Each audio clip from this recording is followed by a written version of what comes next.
باب نمبر 12 باب ما ينتفع به المیت، میت کو نفع دینے والے اعمال۔ مسلمان کی دعا جبکہ اس میں قبولیت کی شرائط موجود ہوں، ارشاد باری تعالی ہے نمبر 1 والذین جاءوا من بعدهم يقولون ربنا اغفر لنا ولإخواننا الذين سبقونا بالإيمان ولا تجعل في قلوبنا غلا للذين آمنوا ربنا إنك رؤوف رحیم۔ اور جو ان کے بعد آئیں گے وہ کہیں گے اے ہمارے پروردگار ہمیں بخش دے اور ہمارے ان بھائیوں کو بھی جو ہم سے پہلے ایمان لا چکے ہیں، اور ایمانداروں کی طرف سے ہمارے دل میں کینہ اور دشمنی نہ ڈال، اے ہمارے رب بے شک تو شفقت و مہربانی کرنے والا ہے۔ سورہ حشر آیت نمبر 10۔ نمبر 2، حضرت ام درداء رضی اللہ عنہا بیان کرتی ہیں کہ رسول اللہ صلی اللہ علیہ وسلم فرمایا کرتے تھے کہ دعوت المرء المسلم لأخیہ بظاہر الغیب مستجابہ، مسلمان آدمی کی وہ دعا قبول ہوتی ہے جو وہ اپنے بھائی کے لیے اس کی پیٹھ کے پیچھے کرتا ہے، اس کے سر کے پاس ایک فرشتہ مقرر ہے، جب بھی وہ اپنے بھائی کے لیے دعا کرتا ہے تو مقرر فرشتہ کہتا ہے آمین، اور تجھے بھی اس کی مثل عطا کیا جائے۔ صحیح مسلم کتاب الذکر والدعاء باب فضل الدعاء للمسلمین بظاہر الغیب حدیث نمبر 2733، ابن ماجہ حدیث نمبر 2895۔ نمبر 3، حضرت عائشہ رضی اللہ عنہ بیان کرتی ہیں کہ نبی کریم صلی اللہ علیہ وسلم نے فرمایا بلا شبہ مجھے حکم دیا گیا ہے کہ میں ان یعنی اہل قبور کے لیے دعا کروں۔ احکام الجنائز و بدعها صفحہ نمبر 239، احمد جلد نمبر 6 صفحہ نمبر 252۔ صحیح حضرت عبداللہ بن عباس رضی اللہ عنہما سے مروی جس روایت میں یہ مذکور ہے کہ ان اللہ تعالی لا يدخل على اہل القبور من دعاء اہل الارض امثال الجبال، بلا شبہ اللہ تعالی اہل زمین کی دعا سے قبر والوں پر پہاڑوں کے برابر رحمت نازل فرماتے ہیں، وہ ضعیف ہے۔ السلسلہ الضعیفہ حدیث نمبر 799، ہدایت الروات جلد نمبر 2 صفحہ نمبر 455، ضعیف۔ اس روایت کی سند میں محمد بن جابر بن ابی عیاش راوی غیر معروف ہے اور اس کی روایت اہل علم کے بقول منکر ہے۔ میزان الاعتدال جلد نمبر 3 صفحہ نمبر 496۔ میت کی طرف سے روزوں کی قضائی دینا۔ نمبر 1، میت کی طرف سے روزوں کی قضائی دینا۔ حضرت عائشہ رضی اللہ عنہا سے مروی ہے کہ رسول اللہ صلی اللہ علیہ وسلم نے فرمایا من مات وعلیہ صیام صام عنہ ولیہ، جو شخص فوت ہو جائے اور اس کے ذمے کچھ روزے ہوں تو اس کا ولی اس کی طرف سے روزے رکھے۔ بخاری کتاب الصوم باب من مات وعلیہ صوم حدیث نمبر 1952، مسلم حدیث نمبر 1147، ابو داود حدیث نمبر 2400۔ میت کی نظر پوری کرنا۔ حضرت سعد بن عبادہ رضی اللہ تعالی عنہ نے رسول اللہ صلی اللہ علیہ وسلم سے دریافت کیا کہ ان امتی ماتت وعلیہا نذر لم تقضیہ، فقال رسول اللہ صلی اللہ علیہ وسلم اقضیہ عنہا، بے شک میری والدہ وفات پا گئی ہے اور اس کے ذمہ نظر ہے، یعنی میں کیا کروں؟ آپ صلی اللہ علیہ وسلم نے فرمایا تم اس کی طرف سے نظر پوری کر دو۔ صحیح ابو داود کتاب الایمان باب قضاء النذر عن المیت حدیث نمبر 2828، سنن ابی داود حدیث نمبر 3307۔ صحیح میت کی طرف سے کوئی بھی شخص قرض ادا کر سکتا ہے۔ حضرت سلمہ بن اکوع رضی اللہ تعالیٰ عنہ سے روایت ہے کہ ہم رسول اللہ صلی اللہ علیہ وسلم کی خدمت میں موجود تھے کہ ایک جنازہ لایا گیا، لوگوں نے آپ صلی اللہ علیہ وسلم سے عرض کیا کہ اس کی نماز جنازہ پڑھا دیجئے۔ اس پر آپ صلی اللہ علیہ وسلم نے پوچھا کیا اس پر کوئی قرض ہے؟ لوگوں نے بتایا کہ نہیں، کوئی قرض نہیں۔ آپ صلی اللہ علیہ وسلم نے دریافت فرمایا کہ میت نے کچھ مال چھوڑا بھی ہے؟ لوگوں نے عرض کیا کہ کوئی مال نہیں چھوڑا۔ آپ صلی اللہ علیہ وسلم نے اس کی نماز جنازہ پڑھا دی۔ اس کے بعد ایک دوسرا جنازہ لایا گیا، لوگوں نے عرض کیا اے اللہ کے رسول آپ اس کی نماز جنازہ پڑھا دیجئے۔ آپ صلی اللہ علیہ وسلم نے دریافت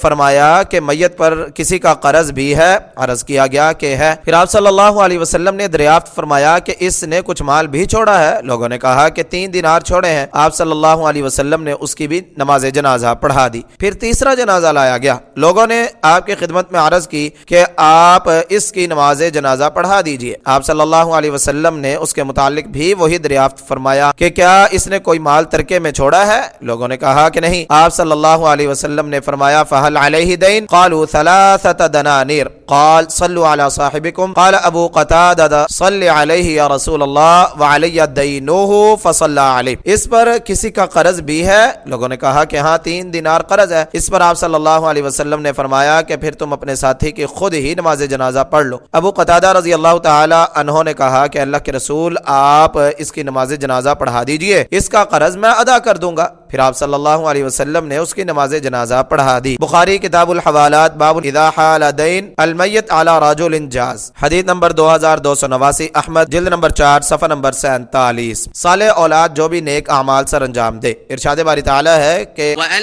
لَّيْسَ لِلْإِنسَانِ إِلَّا مَا سَعَىٰ، انسان کے لیے صرف وہی ہے جس کی اس نے کوشش کی۔ سورہ نجم آیت نمبر 39۔ اور اولاد انسان کی کوشش اور کمائی میں سے ہی ہے، جیسا کہ حدیث نبوی ہے کہ ان من اطیب ما اکل الرجل من کسبہ وولدہ من کسبہ، بے شک سب سے پاکیزہ چیز جسے انسان کھاتا ہے وہ اس کی اپنے ہاتھوں کی کمائی ہے اور اس کی اولاد بھی اس کی کمائی میں سے ہے۔ صحیح ابو داود حدیث نمبر 3013، سنن نبی داود حدیث نمبر 3528، ترمذی جلد نمبر 2 صفحہ نمبر 287، ابن ماجہ جلد نمبر 2 صفحہ نمبر 2 صحیح۔ حضرت ابو ہریرہ رضی اللہ تعالیٰ عنہ سے روایت ہے کہ رسول اللہ صلی اللہ علیہ وسلم نے فرمایا ان اللہ لیرفع الدرجۃ للعبد الصالح فی الجنہ فیقول یا ربی انا لی ہذہ فیقول باستغفار ولدک لک، بلا شبہ اللہ تعالیٰ جنت میں نیک بندے کا درجہ بلند فرماتے ہیں تو بندہ عرض کرتا ہے کہ اے اللہ یہ درجہ مجھے کیوں دیا گیا؟ اللہ تعالیٰ فرماتے ہیں یہ درجہ تجھے تیرے لیے تیرے بیٹے کے استغفار کے ذریعے حاصل ہوا ہے۔ الصحیحہ حدیث نمبر 1598، ہدایت الروات جلد نمبر 2 صفحہ نمبر 455، ابن ماجہ کتاب الادب باب بر الوالدین حدیث نمبر 3660، حسن۔ میت کی طرف سے حج کرنا۔ حضرت بریدہ رضی اللہ تعالیٰ عنہ بیان کرتے ہیں کہ ایک دفعہ میں رسول اللہ صلی اللہ علیہ وسلم کے پاس بیٹھا ہوا تھا کہ آپ صلی اللہ علیہ وسلم کے پاس ایک عورت آئی اور اس نے کہا میں نے اپنی والدہ پر ایک لونڈی صدقہ کی تھی لیکن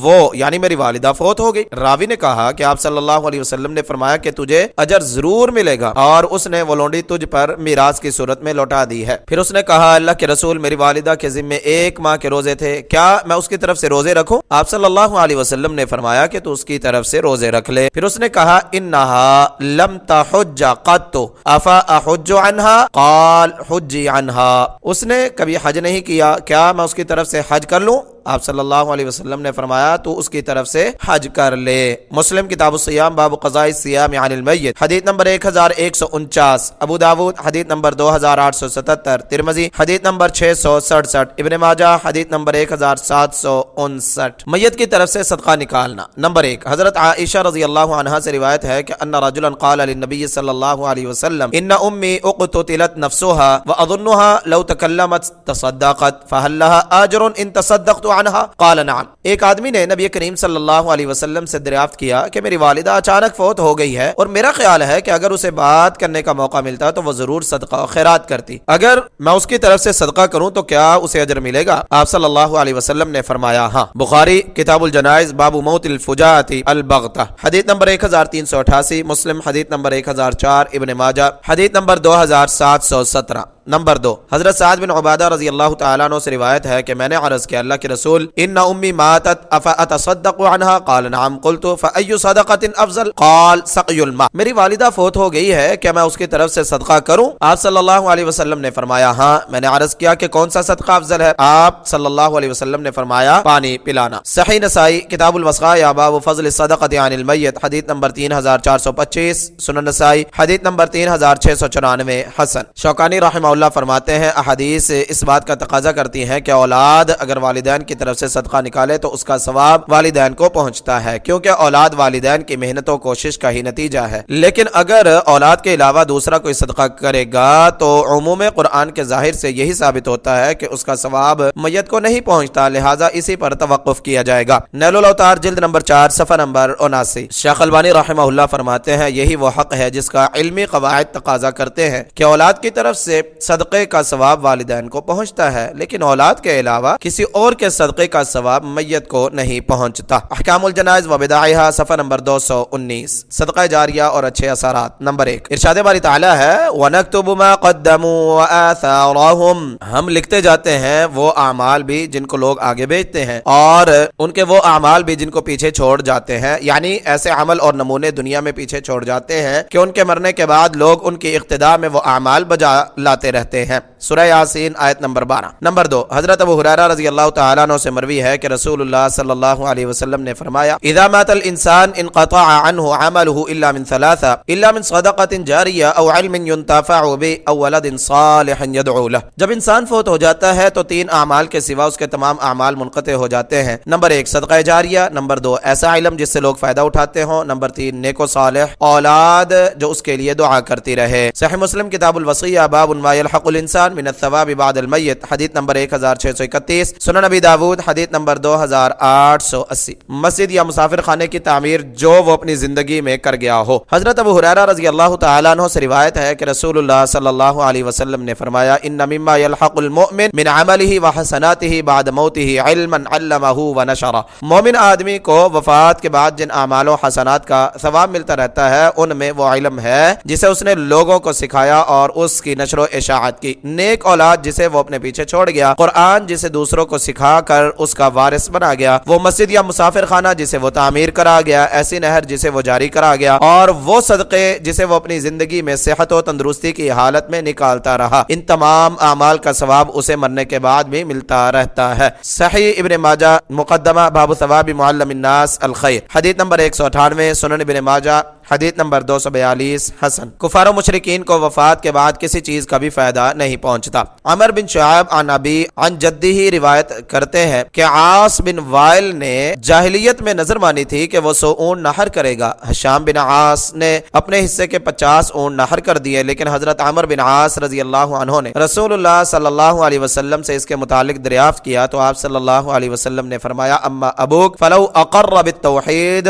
فصمت وتصدقت عنہ نفعہ ذلک، اگر تمہارا والد توحید کا اقرار کرتا پھر تو اس کی طرف سے روزے رکھتا اور صدقہ کرتا تو اسے ثواب ملتا۔ احکام الجنائز و بدعہا صفحہ نمبر 218، احمد حدیث نمبر 6704، السلسلہ الصحیحہ حدیث نمبر 484 حسن۔ سنن نبی داود کی روایت میں یہ لفظ ہے کہ آپ صلی اللہ علیہ وسلم نے فرمایا انہو لو کان مسلما فاعتقتم عنہ او تصدقتم عنہ او حججتم عنہ بلغہ ذلک، بلا شبہ اگر وہ مسلمان ہوتا تو تم اس کی طرف سے غلام آزاد کرتے یا اس کی طرف سے صدقہ کرتے یا اس کی طرف سے حج کرتے تو اسے اس کا ثواب پہنچ جاتا۔ صحیح ابو داود کتاب الوصایا باب ما جاء فی وصیۃ الحرب یسلم ولیہ ایلزمہ ان ینفذها، حدیث نمبر 2507۔ سنن نبی داود حدیث نمبر 2883، بیہقی جلد نمبر 6 صفحہ نمبر 279 حسن۔ باب بدع الجنائز، جنازے کی بدعات، جنازے کی بدعات۔ قریب المرگ شخص کے متعلق غیر مسنون افعال، قریب المرگ کے پاس سورہ یاسین کی قرات کرنا، قریب المرگ کے سر کے قریب قرآن رکھنا، قریب المرگ کا چہرہ قبلہ رخ کرنا، میت کو نبی کریم صلی اللہ علیہ وسلم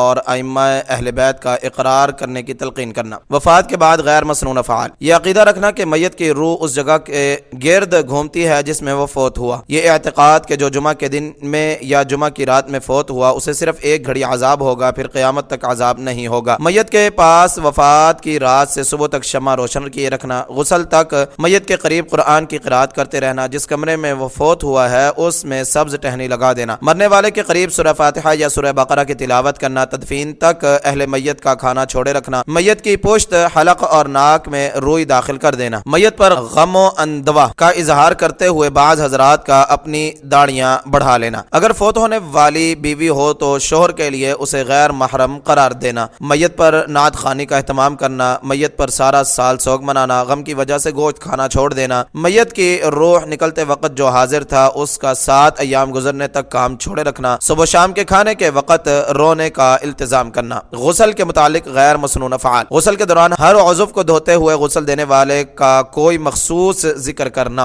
جنازے کو غسل دیتے وقت یا اس کے پیچھے چلتے وقت اونچی آواز سے ذکر کرنا، میت عورت ہو تو اس کے بالوں کو دونوں پستانوں کے درمیان ڈال دینا، جس جگہ میت کو غسل دیا گیا ہے وہاں 3 راتیں غروب آفتاب سے طلوع آفتاب تک چراغ یا قندیل جلانا، روٹی اور پانی کا کوزہ 3 راتیں اس جگہ پر رکھ دینا جہاں میت کو غسل دیا گیا تھا، کفن کے متعلق غیر مسنون افعال، کفن پر کوئی دعا لکھنا، کفن پر کلمہ شہادت بسم اللہ، کوئی قرآنی آیت یا کوئی سورت لکھنا، اولیاء اولیاء کرام، پیر حضرات یا نیکو بزرگ لوگوں کے کپڑوں میں کفن دینا، فوت ہونے والا اگر دلہا یا دلہن ہو تو اسے شادی کے ملبوسات میں ہی دفن کرنا، کفن کے کپڑے کو آب زمزم کے پانی میں بھگو کر کفن پہنانا، میت کا نام اس کی طرف سے کلمہ شہادت کی گواہی اور اہل بیت کے نام لکھ کر کفن میں داخل کر دینا۔ جنازہ لے جانے کے متعلق غیر مسنون افعال، جنازہ نکالتے وقت صدقہ و خیرات کا اہتمام کرنا، جنازے کو نقش و نگار والی چادروں اور پھولوں کے ذریعے مزین کرنا، جنازہ لے جانے سے پہلے راہداری کے 2.5 پارے پڑھنا، جنازے کو لے جانے میں تاخیر کرنا، یہ عقیدہ رکھنا کہ اگر مرنے والا نیک ہو تو اس کا جنازہ ہلکا ہوتا ہے اور گناہگار ہو تو بھاری ہوتا ہے، جنازے کے پیچھے بآواز بلند ذکر کرنا، جنازے کے پیچھے اونچی آواز سے یہ الفاظ کہنا، اس کے لیے بخشش مانگو اللہ تمہیں بخشے گا، میت کے پیچھے آگ لے کر جانا، جنازے کو اولیاء کرام اور نیک لوگوں کی قبروں کا طواف کرانا، جنازے کو بیت عتیق کے گرد 7 چکر لگوانا،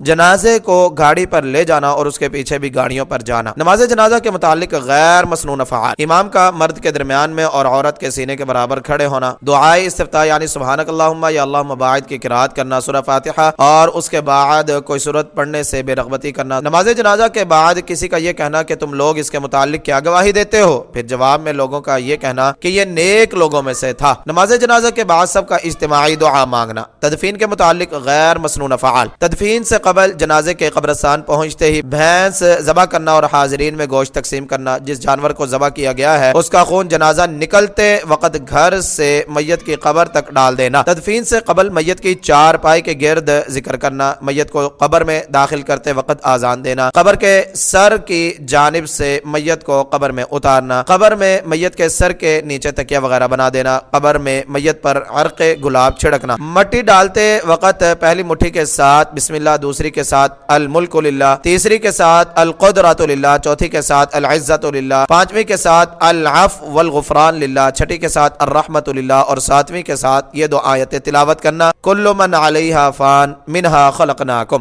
یا پہلی مٹھی کے ساتھ منہا خلقناکم، دوسری مٹھی کے ساتھ وفیہا نعیدکم اور تیسری مٹھی کے ساتھ ومنہا نخرجکم تارۃ اخری کہنا۔ میت پر مٹی ڈالتے وقت قرآن کی قرات کرنا، میت کے سر کے قریب سورہ فاتحہ اور اس کے قدموں کے قریب سورہ بقرہ کی ابتدائی آیات تلاوت کرنا، میت کو کلمہ شہادت کی تلقین کرنا، عورت کی قبر پر 2 پتھر نصب کرنا، تدفین کے بعد قبر پر سوگ منانا، نیک لوگوں مثلا اہل بیت وغیرہ کے پاس دفن کرنے کے لیے میت کو دور دراز علاقوں تک لے جانا،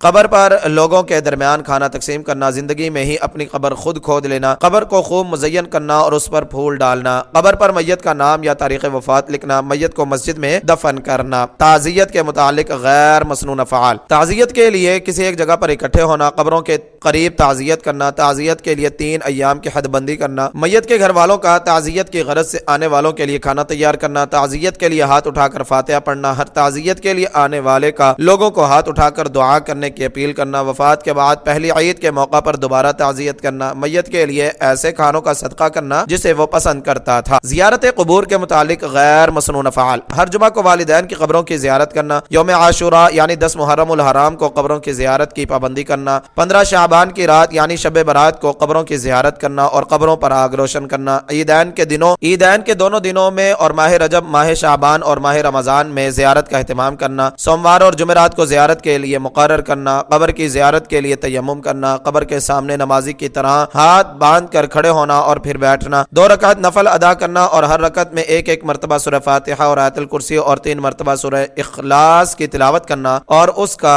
ثواب میت کو بھیجنا، مردوں کے لیے سورہ فاتحہ کی تلاوت کرنا، قبروں پر سورہ یاسین کی تلاوت کرنا، قبروں پر 11 مرتبہ سورہ اخلاص کی تلاوت کرنا، چاندنی راتوں میں قبرستان میں ممبروں اور کرسیوں پر واعظ و نصیحت کرنا، قبروں کے درمیان اونچی آواز سے لا الہ الا اللہ کا ورد کرنا، بعض قبروں کی زیارت کو حج قرار دینا، اہل قبور کے واسطے سے انبیاء کو سلام بھیجنا، عبادات مثلا نماز اور قراءت قرآن وغیرہ کا ثواب مسلمان مردوں کو بھیجنا، اعمال کا ثواب نبی کریم صلی اللہ علیہ وسلم کو بھیجنا، کسی کو قرآن کی تلاوت پر اور تلاوت میت کو ہدیہ کرنے پر اجرت دینا، یہ عقیدہ رکھنا کہ انبیاء و صالحین کی قبروں کے قریب دعا قبول کی جاتی ہے، یہ عقیدہ رکھنا کہ نیک آدمی کی قبر جس بستی میں ہوگی تو اس کی برکت کی وجہ سے بستی والوں کو رزق دیا جائے گا اور ان کی مدد کی جائے گی۔ اس عقیدے سے اولیاء کرام کی قبروں کی زیارت کرنا کہ وہاں جانے سے ہماری بیماریاں دور ہوں گی، ہمارے کاروبار میں ترقی ہوگی اور ہمیں حکومت اور سلطنت ملے گی وغیرہ وغیرہ۔ انبیاء و صالحین وغیرہ کی قبروں کو چادروں سے ڈھانپنا، کسی ولی کی قبر کے ارد گرد کے درختوں اور پتھروں کو مقدس جاننا اور یہ عقیدہ رکھنا کہ جس نے ان میں سے کسی چیز کو کاٹا تو اسے کوئی تکلیف ضرور پہنچے گی۔ یہ اعتقاد کہ جس نے آیت الکرسی پڑھی اور شیخ عبد القادر جیلانی کی طرف رخ کیا اور ان پر 7 مرتبہ سلام بھیجا اور ہر مرتبہ سلام بھیجتے ہوئے ان کی قبر کی طرف ایک قدم اٹھایا تو اس کی حاجت پوری کی جائے گی۔ انبیاء و صالحین کی قبروں کی زیارت کی غرض سے سفر کر کے جانا، قبروں پر طبلے بجانا اور رقص و سرود کی محافل کا اہتمام کرنا، قرآن اٹھا کر قبرستان لے جانا اور پھر اس سے میت پر تلاوت کرنا، قبرستان میں قرآن رکھنا تاکہ جو وہاں تلاوت کرنا چاہے اسے مشکل پیش نہ آئے، قبر کا باغ اور ستون بنانا، اولیاء کرام کی قبروں کی کھڑکیوں پر کپڑے کے ٹکڑے باندھنا تاکہ وہ انہیں یاد رکھیں اور ان کی حاجتیں پوری کریں، تبرک کی غرض سے قبر پر رومال اور کپڑے لٹکانا، قبر کو بوسہ دینا اور اپنے پیٹ اور پشت کو قبر کی دیوار کے ساتھ ملنا، اولاد حاصل کرنے کی غرض سے عورتوں کا اپنے جسموں کو قبروں پر ملنا، انبیاء و صالحین کی قبروں کا طواف کرنا، اہل قبر کے وسیلے سے اللہ سے دعا کرنا، میت سے مدد مانگنا اور فریاد کرنا، یہ عقیدہ رکھنا کہ اللہ کے سوا میت بھی معاملات درست کر سکتی ہے، قبروں کی زیارت کے بعد الٹے پاؤں واپس لوٹنا، قبر کو اونچا کرنا، اسے پختہ کرنا، اس پر عمارت تعمیر کرنا اور اس پر مساجد یا مزارات بنانا، نبی کریم صلی اللہ علیہ وسلم کی قبر کی زیارت کی غرض سے سفر کرنا، یہ عقیدہ رکھنا کہ جیسے آپ صلی اللہ علیہ وسلم اپنی زندگی میں لوگوں کی عرض و گزارش سنتے تھے اب بھی سنتے ہیں، یہ اعتقاد کہ آپ صلی اللہ علیہ وسلم قبر پر حاضر ہونے والے لوگوں کے حال احوال سے واقف ہیں، ماہ رجب میں آپ صلی اللہ علیہ وسلم کی قبر کی زیارت کا اہتمام کرنا، آپ صلی اللہ علیہ وسلم کے وسیلے سے دعا مانگنا، آپ صلی اللہ علیہ وسلم کی قبر پر لمبا قیام کرنا، اس کا طواف کرنا، اسے چومنا اور اس کے ساتھ جسم لگانا وغیرہ۔ میت کو نفع دینے والے اعمال کے متعلق غیر مسنون افعال، وفات کے تیسرے، 7ویں، 10ویں اور 40ویں دن ختم وغیرہ کی مجالس کا انعقاد کرنا، میت کو اجر پہنچانے کے لیے ہر جمعرات کو گھر میں یا قبرستان میں کھانا یا مٹھائی تقسیم کرنا، 40 دن تک میت کی طرف سے کسی غریب کو کھانا بھیجنا، 40ویں دن کے ختم میں میت کے پسندیدہ کھانے پکانا اور اس کی اشیاء ضرورت کو تقسیم کرنا، برسی منانا یعنی میت کو ثواب پہنچانے کی غرض سے سالانہ ختم دلانا، رجب، شعبان اور رمضان میں میت کی طرف سے خاص صدقہ و خیرات کا اہتمام کرنا، قرآن پڑھنا یا پڑھوانا اور اس کا ثواب مرنے والے کو بھیجنا، آیت کریمہ کی رسم ادا کرنا یعنی گھٹنیوں پر 40 دن تک 1.25 لاکھ مرتبہ مختلف اذکار و وظائف پڑھنا۔ مندرجہ بالا تمام بدعات جنائز کی تفصیل کے لیے دیکھیں احکام الجنائز و بدعہا للالبانی۔